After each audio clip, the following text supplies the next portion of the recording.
राम और रावण के बीच भयंकर युद्ध हुआ। हनुमान ने इसमें कितने राक्षसों का वध कर डाला था। समय समय पर उन्होंने राम, लक्ष्मण, विभीषण, जामवंत सभी को युद्ध में मदद की। मेघनाथ से युद्ध करते समय लक्ष्मण को एक भयानक शक्ति का प्रहार सहना पड़ा। वे युद्ध के मैदान में मूर्छित हो गए। मेघनाथ और उसके कई सैनिकों ने लक्ष्मण को ले जाने की कोशिश की, लेकिन वे सफल नहीं हुए। लक्ष्मण को जमीन से नहीं उठाया जा सका। हनुमान उन्हें आसानी से उठाकर राम के पास ले गए।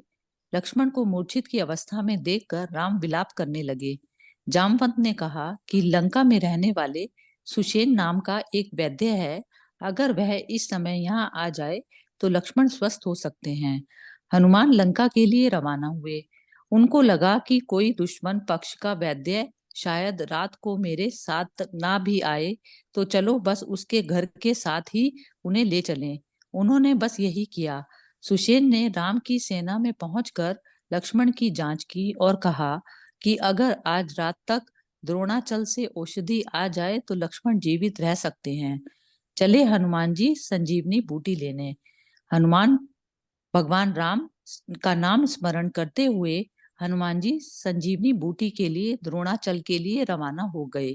खबर रावण तक पहुंची। उसने कालनेमी नाम के एक दैत्य के साथ एक चाल चली ताकि हनुमान रास्ते में अधिक समय बिता सके और वे कल सूर्योदय से पहले यहाँ ना पहुंच सके। कालनेमी ने ऋषि का वेश बनाकर हनुमान को बहकाने की कोशिश की, लेकिन मायापति के दूत पर किसकी माया चल सकी। संयोग से हनुमान को पता चल गया और वे उस नकली मुनि को मृत्यु की गुरु दक्षिणा देकर आगे बढ़ गए। हनुमान द्रोणाचल पहुंचे। रात हो गई। वे जड़ी बूटियों को पहचान ही नहीं सके। शायद जड़ी बूटियों ने खुद को छुपा लिया। हनुमान देरी करना नहीं चाहते थे। रात को उन्हें लंका पहुंचना था। उन्होंने द्रोणाचल को ही उठा लिया और ले चले। वापिस जाते समय अयोध्या रास्ते में आई थी। भरत ने इसे दूर से देखा और अनुमान लगाया कि यह एक राक्षस है। उसने हनुमान जी पर तीर चलाया।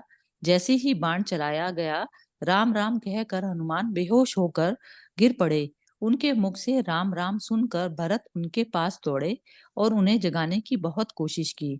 अंत में भरत ने कहा, यदि मेरे मन में राम की सच्ची भक्ति है तो यह वानर अभी जीवित हो उठेगा।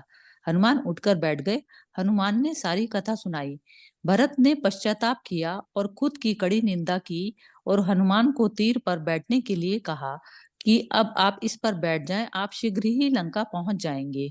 हनुमान ने विनम्रता पूर्वक मना कर दिया और स्वयं द्रोणाचल को लंका लेकर गए। उस समय श्री राम अत्यंत बेचैन हो रहे थे। हनुमान के आते ही उनका हृदय प्रफुल्लित हो उठा। सुषेण ने उपचार किया और लक्ष्मण ठीक हो गए। चारों ओर हनुमान की कीर्ति फैलने लगी। फिर वापिस से विनय पूर्वक हनुमान ने सुषेण को उसके स्थान पर घर के साथ छोड़ दिया।